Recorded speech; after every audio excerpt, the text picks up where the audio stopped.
Assalamualaikum dan salam sejahtera. Saya Luqman Haris. Anda sedang menonton Fokus minggu depan. Seperti biasa, kita imbas kembali sedikit penerangan apa tajuk-tajuk utama yang kita saksikan sepanjang minggu ini dan kita melihat apa yang kita boleh jangkakan yang akan menjadi fokus, tumpuan dan topik-topik yang penting dan signifikan untuk minggu depan. Dan minggu depan, kita masih lagi akan meneliti angka pemberian dan pendaftaran vaksin dengan rapat. Kita lihat sekarang setakat ini, perkembangan terkini yang dikongsi oleh Menteri Kesihatan setakat semalam, 498,504 individu telah melengkapkan 2 dos suntikan vaksin, 791,910 orang telah menerima dos pertama. Jumlah pemberian dos vaksin COVID-19 di negara ini kini adalah sebanyak 1,290,414 orang. Selangor masih menerajui pemberian vaksin dengan 174,127 dos setakat ini, diikuti Kuala Lumpur, Sarawak, Johor dan Sabah. Manakala jumlah pendaftaran untuk program imunisasi COVID-19 kebangsaan setakat semalam ialah 9,250,441 iaitu 38.1%. Selain wilayah Persekutuan Putrajaya, tiada negeri yang mencatatkan jumlah pendaftaran mencecah 50% sekalipun. Sabah dan Kelantan antara yang terendah, iaitu masing-masing 15.3% dan 25.5%. Fasa pertama program imunisasi COVID-19 kebangsaan melibatkan frontliners akan tamat hujung bulan ini. Fasa kedua bermula 19 April lepas hingga Ogos, melibatkan warga emas, golongan berisiko tinggi yang berpenyakit dan juga OKU, dan fasa ketiga adalah untuk orang awam, mereka yang berusia atas 18 tahun, bermula Mei ini hingga Februari tahun depan. Tapi bagaimana dengan keadaan vaksinasi kita dan malah keadaan pendaftaran untuk vaksin kita setakat ini? Saya mau berbincang dengan Profesor Madya Dr. Malina Osman, pakar kesihatan awam Fakulti Perubatan dan Sains Kesihatan UPM. Prof, kita melihat kepada kadar pendaftaran terlebih dahulu. 38%, 38.1% setakat ini. Sudah pun 25 April. Ini setakat semalam, 24 April. Bagaimana Prof membaca data ini? Pada pandangan saya, masih lagi sebahagian daripada masyarakat di negara kita berkira-kira ya, sama ada mahu mendaftar ataupun tidak. Pada pandangan saya, mereka sebenarnya dalam keadaan tunggu dan lihat ya, sebab fasa kedua baru saja bermula dan kebanyakan mereka yang agak memandang ke hadapan ya untuk mendapatkan vaksin ni kebanyakannya dalam kumpulan fasa ketiga. Jadi saya menjangkakan menjelang bulan Mei nanti angka berkenaan akan lebih tinggi. Okey. Apa impak yang itu akan bawa, Prof? Kerana kita mahu seramai orang yang mungkin mendapatkan vaksin mereka secepat yang mungkin mengikut bekalan dan giliran dan sebagainya. Jika ramai orang mengambil pendekatan tunggu dan lihat, ada sebarang bahaya yang ia akan bawa dengan kita lihat munculnya varian baru dan sebagainya sekarang ini? Okey, kalau kita bergantung sepenuhnya pada pendaftaran, demikian ya saya jangkakan risiko tersebut ya, sebab masing-masing melihat kepada apa yang akan berlaku dan juga mungkin bila mereka akan memperoleh vaksin tersebut. Jadi sebabkan itu saya sebenarnya mencadangkan ya, kalau bolehlah mereka yang telah disaring dan negatif itu terus saja diberi vaksin, terutama bagi kumpulan warga emas dan mereka yang mendapat penyakit kronik ya, maksudnya tidak perlulah menunggu untuk mereka mendaftar, dah memang mereka datang untuk saringan terus saja bagi. Jadi ini boleh mempercepatkan lagi. Dan di samping itu juga kita memang agak risau ya melihat kemunculan varian yang mungkin tidak memberikan kesan kepada vaksin, dan di dalam negara-negara tertentu banyak kes-kes yang sedang dilaporkan ya, maksudnya kes naik mendadak. Jadi kita harap keadaan tersebut tidak berlaku di negara kita. Keperluan untuk mempercepatkan vaksin ini pada pandangan saya adalah merupakan satu keputusan yang agak kritikal untuk diambil pada ketika ini. Kita lihat dalam kebanyakan vaksin yang sudah pun mula digunakan di serata dunia, Prof, Pfizer, Sinovac dan sebagainya, hanya kes terpencil yang ada kesan-kesan sampingan yang negatif. Antara yang sering dikongsikan adalah AstraZeneca, dikatakan menyebabkan insiden pembekuan darah dalam beberapa orang penerimanya. Itu pun sangat minoriti. Jadi ia sangat terpencil dan sangat minoriti. Jadi mengapa orang ramai, khasnya rakyat Malaysia, masih lagi hesitant untuk mengambil vaksin? Kerana melihat setakat ini jutaan orang sudah pun divaksin di serata dunia, sangat minimum kesan sampingannya. Kenapa orang masih lagi ragu-ragu, Prof? Pada pandangan saya ini adalah kerana penyebaran maklumat-maklumat yang tidak tepat mengenai statistik berkenaan risiko ataupun komplikasi yang berlaku. Saya melihat kepada ada usaha-usaha pihak tertentu yang memang tidak begitu bersetuju dengan vaksin ini menyebarkan maklumat yang mana angka yang ditularkan tu sebenarnya tidak tepat dari segi statistik. Bila kita bercakap tentang risiko, kita perlu membandingkan secara keseluruhan dan mengambil kira tentang kepentingan awam. Sebagai contoh tentang komplikasi akibat vaksin AstraZeneca yang dikatakan 1 dalam 100,000. Tapi mereka jarang untuk melihat pada perspektif yang satu lagi. Apa jadi kalau tak ambil vaksin? Kalau kita tak ambil vaksin, sejumlah 40 hingga 733 kematian akan disebabkan oleh jangkitan tersebut. Dalam jumlah populasi yang sama, iaitu 100,000 telah dikira sedemikian. Disebabkan oleh bias maklumat yang ditularkan, mereka hanya melihat kepada risiko tapi tidak melihat aspek kebaikan dan manfaat yang akan diperoleh sekiranya vaksin dilaksanakan. Jadi di situ saya melihat salah interpretasi yang berlaku menyebabkan orang ramai lebih percaya kepada maklumat yang tidak tepat. Prof, apa lagi yang kerajaan boleh lakukan on top of semua yang mereka sudah lakukan setakat ini? Apa lagi yang mereka boleh lakukan ataupun adakah sesuatu yang mereka patut lakukan tetapi mereka tidak lakukan sekarang untuk meningkatkan kadar pendaftaran vaksin kita? Pada pandangan saya, strategi yang dilakukan oleh kementerian pada masa ini adalah mencukupi. Bagaimanapun, kita perlu melipat gandakan lagi usaha untuk menyampaikan tentang berita maklumat, terutama pada statistik untuk meyakinkan orang ramai. Dari masa ke semasa saya dapati banyak video-video yang tidak sahih yang ditularkan, yang memberikan pandangan mereka-mereka yang kita tidak tahu latar belakang mereka, terutama dari segi aspek saintifik dan juga menyebarkan data statistik yang tidak betul. Dan kadang-kadang menyebabkan masyarakat menjadi keliru dan mengubah pendirian mereka. Saya berpendapat bahawa akta tertentu boleh digunakan untuk membendung keadaan ini, penyebaran maklumat yang tidak tepat sehingga menyebabkan masyarakat keliru dan menolak untuk menerima vaksin. Penguatkuasaan pada pandangan saya penting supaya kita dapat mencapai apa yang kita harapkan dalam perkhidmatan vaksin ini di kalangan masyarakat.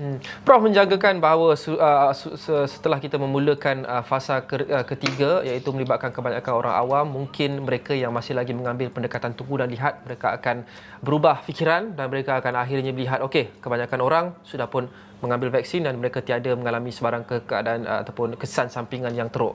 Itu adalah antara jangkaannya, Prof. Tetapi jika itu tidak berlaku menjelang Mei ataupun Jun ini, apa pula langkah yang perlu dia ambil? Adakah pada ketika itu, jika kadar pendaftaran masih lagi rendah, kerajaan perlu mempertimbangkan mewajibkan vaksin ini? Pada pandangan saya, kemungkinan besar keadaan akan sedemikian sebab apa? Kerajaan pada pandangan saya akan melaksanakan polisi laluan hijau. Jadi bila mereka menyaksikan bahawa mereka yang sudah divaksinkan memperolehi kelebihan ataupun manfaat untuk melakukan pergerakan dari satu tempat ke satu tempat, dan mereka yang tidak mendapat vaksin agak terhad pergerakan mereka, saya jangka lebih ramai akan tampil ke hadapan. Namun dalam masa yang sama, kita perlu melipat gandakan usaha untuk membolehkan mereka untuk kekal dengan keputusan untuk mendapatkan vaksin. Dan dalam masa yang sama, saya berharap program vaksin ini dapat dipercepatkan. Besar kemungkinan kita bimbang apa yang berlaku di India pada masa ini akan mungkin berlaku di negara-negara yang lain, dan kita harap ianya dijauhkanlah daripada berlaku di negara kita. Tapi memang saya sangat risau dengan keadaan semasa. Apa yang membuatkan Prof risau dan apa yang membuatkan Prof melihat ada persamaan antara apa yang kita lalui sekarang dengan apa yang India sedang lalui? Apa yang membuatkan Prof membuat connection itu? Sebab trend peningkatan ni kita dapati berlaku hanya di beberapa buah negara sahaja, dan salah sebuah negara yang menunjukkan peningkatan trend pola COVID-19 ni adalah negara kita. Kebanyakan negara di Eropah yang telah melaksanakan vaksin, UK, Jerman, Itali, dan telah menunjukkan pola penurunan. Tapi di negara kita masih bergelut dengan pendaftaran vaksin, dan dalam masa yang sama masing-masing ada yang berpendirian tidak mahu patuh kepada SOP, dan menyebabkan apa yang kita saksikan, pola peningkatan terus menunjukkan trend sedemikian sejak awal April lalu. Dan kalau kita tidak mengambil langkah berjaga-jaga sekarang ni, kita harap kita takut satu keadaan yang mana akan berlaku meledak kes yang tinggi, sedangkan kita punya vaksin masih lagi dalam fasa yang masih lagi boleh dipertingkatkan. Jadi kita haraplah keadaan tersebut tidak berlaku di negara kita. Kita faham mungkin ada setengah kekangan yang dia hadapi oleh kerajaan dari segi kaki tangan kesihatan di serata negara, mungkin kekangan masa, logistik dan sebagainya. Apa cadangan Prof pada kerajaan untuk mereka mempercepatkan pemberian vaksin di seluruh Malaysia? Pada pandangan saya, mereka yang telah divaksin ni mungkin boleh dikerahkan ataupun disusun semula ya jadualnya yang mana membolehkan lebih banyak pusat-pusat vaksin dapat dibuka, tapi ini pun pada pandangan saya bergantung juga pada bekalan. Tapi sekiranya bekalan tu memang sedia ada dan mereka yang sudah sedia divaksin tu memang sudah bersedia berdaftar, kita boleh menggunakan kaki tangan yang telah divaksin ni untuk sama-sama membantu untuk turun ke padang. Dan dalam masa yang sama memang saya sangat mengharapkan mereka yang telah disaring terlibat dalam aktiviti pengesanan kontak ni terus saja divaksin ya, sebab kalau kita menunggu lagi, mereka ni adalah golongan yang mobile dan mereka terdedah kepada jangkitan dan berulang-ulang jangkitan yang akan berlaku. Dan keadaan ini tidak akan meredakan jumlah kes yang kita perolehi dari hari ke hari. Jadi dengan demikian kita harap lebih ramai lagi yang akan divaksin dan juga kita dapat mencapai herd immunity dalam masa yang lebih cepat. Okey, Prof, itu satu aspek. Kemudian ada juga aspek pendaftaran yang rendah seperti yang kita bincang dari tadi. Apa benchmark untuk kerajaan mula mewajibkan pengambilan vaksin, Prof? Okey, sekiranya pendaftaran masih rendah ataupun takers tu masih belum mencapai minimum 40% tu, pada pandangan saya sudah sampai masanya untuk kerajaan memikirkan keperluan untuk mewajibkan vaksin. Ya, pada pandangan saya dalam masa yang sama juga kita perlu melipatkan usaha ya untuk meyakinkan rakyat ya bahawa maklumat ya tentang kebaikan dan manfaat vaksin ni adalah seperti mana yang dilaporkan dari segi saintifik, dan kita perlu mengabaikan semua maklumat-maklumat yang tidak tepat yang menakut-nakutkan rakyat sehingga mereka menjauhkan diri untuk mendaftar dan juga mendapatkan vaksin. Saya melihat mereka ni saya tak pasti apa sebenarnya tujuan mereka melakukan keadaan tersebut, dan saya sangat mengharapkan penguatkuasaan undang-undang dapat dikenakan kepada mereka sekiranya mereka terus untuk mengelirukan rakyat. Okay, Prof, akhir sekali, Aidilfitri semakin dekat dan terdapat cakap-cakap dan tuntutan untuk membenarkan sementara rentas negeri dan sebagainya untuk berlaku adil bagi semua, seperti yang kita lihat sewaktu Tahun Baru Cina dibenarkan untuk berjumpa keluarga untuk makan besar. Pandangan Prof berkenaan dengan seruan ini, SOP untuk raya nanti dibenarkan rentas negeri sementara waktu? Pada pandangan saya untuk waktu ni dah tak sesuai lagi dah untuk kita bercakap sama ada boleh atau tidak rentas negeri. Dengan data sedia ada, dengan angka yang berada dalam ICU ya, semalam meningkat lagi 272 dan kita tidak pasti pada hari ini. Keadaan tersebut agak kritikal dan pada pandangan saya tidak sesuai untuk rentas negeri untuk perayaan kali ini. Kita perlu meraihkan hari raya seperti mana yang pernah kita raikan pada tahun lepas. Kita perlu menjaga SOP dan semua yang dinasihatkan ini dengan sebaik yang mungkin bagi mengelakkan lebih banyak ledakan kes ataupun kes kluster-kluster yang baru. Kita memang perlu meneruskan komitmen ini dan kita tidak mempunyai pilihan yang lain. Dalam masa yang sama kita bantulah kerajaan untuk mendaftar, mendapatkan vaksin dan diharap semua orang akan dapat mendapatkan vaksin seperti mana yang dijadualkan. Prof, setakat ini kita tak dapat lagi sebarang pengesahan yang konkret berkenaan dengan sama ada kita sudah pun berada di dalam gelombang keempat ataupun tidak. Apa input Prof berkenaan dengan ini? Adakah kita sudah pun berada dalam gelombang keempat ataupun kita sudah berada di ambang gelombang keempat atau bagaimana? Kita berada di fasa awal ya. Kalau saya boleh buatkan perumpamaan, kalau kita duduk di tepi pantai itu kan, sebelum ombak tu melanda kita nampak dia punya pola tu. Sekarang ni peningkatan kes daripada 9 April lalu memang menunjukkan pattern peningkatan yang konsisten. Dan kita harap perkara ini dapat dibendung untuk mengelakkan ledakan yang lebih tinggi. Sebab kalau ledakan tiba-tiba mendadak lebih tinggi, gelombang itu akan lebih tinggi dan akan menyebabkan impak yang lebih serius kepada sistem perkhidmatan kesihatan. Walaupun kita hanya melihat angka meningkat saja, tidak ada ombaknya ya. Tapi sebab selagi kes belum turun, memang kita tak akan nampak ombak. Tapi bila pattern itu terus meningkat, memang kita akan berdepan dengan gelombang keempat. Pada pandangan saya, kita sudah memasuki fasa awal gelombang keempat. Okey, baik, terima kasih Profesor Madya Dr. Malina Osman, pakar kesihatan awam, Fakulti Perubatan dan Sains Kesihatan UPM. Kita berhenti seketika. Kita kembali selepas ini.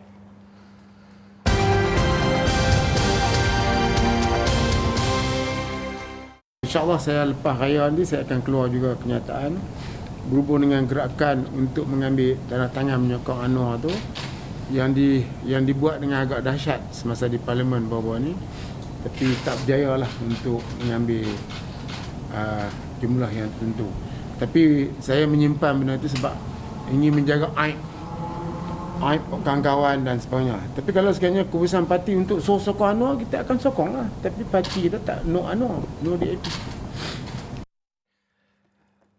Itu antara dikongsi oleh Datuk Seri Syahidan Kasim, Ahli Parlimen Harau, sekaligus menimbulkan persoalan adakah kita sekali lagi bakal menyaksikan lebih banyak ketidaktentuan politik minggu depan, bukan sahaja di dalam UMNO tapi mungkin di luar. Bulan Ramadan nampaknya tidak memperlahankan ketidaktentuan politik yang kita saksikan sejak beberapa bulan lepas. Tapi sebelum kita meneliti dengan lebih lanjut, saya mahu mendapatkan update jika ada sebarang update daripada rakan setugas kami, wartawan Asra Awani Firdaus Azil yang berada dan membuat liputan berkenaan dengan mesyuarat Majlis Tertinggi UMNO yang dikatakan bermula sekitar jam 2 petang tadi. Firdaus, apa yang kita ketahui setakat ini? Okey, baik, terima kasih Luqman di Bukit Jalil. Bermulanya 2 petang tadi adalah mesyuarat Biro Politik dan mesyuarat Majlis Kerja Tertinggi UMNO ataupun MKT bermula kira pukul 4. Dan sebentar tadi kalau tak salah saya mendengar sedikit sedutan daripada bekas Menteri Besar Perlis, bekas pengerusi Badan Perhubungan Negeri Perlis UMNO Perlis, iaitu Datuk Seri Syahidan Kasim, yang mana mesyuarat yang berlangsung tadi juga merupakan kali pertama disertai oleh Menteri Besar Perlis Datuk Seri Azlan Man sebagai pengerusi Perhubungan UMNO Negeri Perlis. Dan sebentar tadi pada pukul 4 tadi saya kongsikan bagaimana kita difahamkan bahawa mesyuarat MKT ini akan membincangkan antara lainnya ialah mengenai tarikh pemilihan parti yang sepatutnya berlangsung pada Jun tetapi berkemungkinan besar akan ditangguhkan bagi memberi laluan. Ini apa yang kita memetik daripada kenyataan beberapa pemimpin kanan UMNO bahawa perlu memberi laluan kepada PRU pilihan raya umum dahulu sebelum diadakan pemilihan parti dan sebagainya. Bagaimanapun seperti yang dinyatakan oleh Datuk Seri Ahmad Mastan Setiausaha Agung UMNO, perkara itu perlu dimutamatkan oleh Majlis Kerja Tertinggi UMNO, yang mana itu antara inti parti yang kita kira sedang dibincangkan secara mendalam oleh ahli-ahli Majlis Tertinggi pada ketika ini. Dan selain itu juga beberapa media juga melaporkan bahawa berkemungkinan besar arahan ataupun kenyataan Presiden Datuk Seri Ahmad Zahid Hamidi mengenai kesemua ahli kabinet perlu meletakkan jawatan sebaik saja MKT telah membuat keputusan untuk memutuskan hubungan dengan Bersatu dan Perikatan Nasional perlu dipatuhi. Dan kemungkinan besar perkara itu mungkin ada susulan yang kita akan nantikan kenyataan. Seperti kita sedia maklum bagaimana selepas Paripurna Agung UMNO dahulu, beberapa hari selepas itu saya kira mungkin keesokan harinya bagaimana Perdana Menteri Tan Sri Muhyiddin Yassin telah mengadakan pertemuan dengan ahli-ahli kabinet yang datang daripada parti UMNO, termasuk dengan Menteri Kanan Datuk Seri Ismail Sabri sebagainya. Dan kemudian Tan Sri Muhyiddin mengatakan, membuat kenyataan bahawa kesemua ahli kabinet bersetuju untuk terus kekal dalam kabinet sehingga pilihan raya seterusnya. Itu antara apa yang kita faham sedang berlaku sekarang. Dan bercakap mengenai sama ada kenyataan atau sidang media, kita masih menunggu ketika ini, Lokman. Okey, terima kasih Firdaus Azil, wartawan Asra Awani. Kita akan terus bersama dengan Firdaus dari semasa ke semasa dalam bulletin-bulletin yang seterusnya. Dan Awani 7.45 untuk mendapatkan perkembangan susulan mesyuarat Majlis Tertinggi UMNO, beberapa perkara yang agak hangat dan signifikan yang mungkin akan diperbincangkan dan akan dikongsikan bersama dengan orang awam. Saya mahu sekarang bersama dengan Dr. Muhammad Taufik Yaakob, pencarah Jabatan Pengajian Pentadbiran dan Politik Universiti Melaya. Doktor, menarik apa yang Firdaus sebut sebentar tadi, ada berkenaan dengan seruan pemilihan dahulu ataupun PRU dahulu, dan ada yang mengatakan perlu kita kita tunggu pilihan raya umum ke-15 selesai dahulu baru pemilihan UMNO dijalankan. Pendapat doktor berkenaan dengan seruan ini? Saya tidak melihat kedua-dua alternatif itu akan menyelamatkan UMNO, dan saya melihat langkah yang terbaik hari ini yang paling cepat, drastik yang perlu didahulukan iaitu Zahid Hamidi perlu letak jawatan. Kerana di bawah pentadbiran dan teraju beliau dalam UMNO itu, UMNO hari ini berada dalam keadaan kucak-kacir.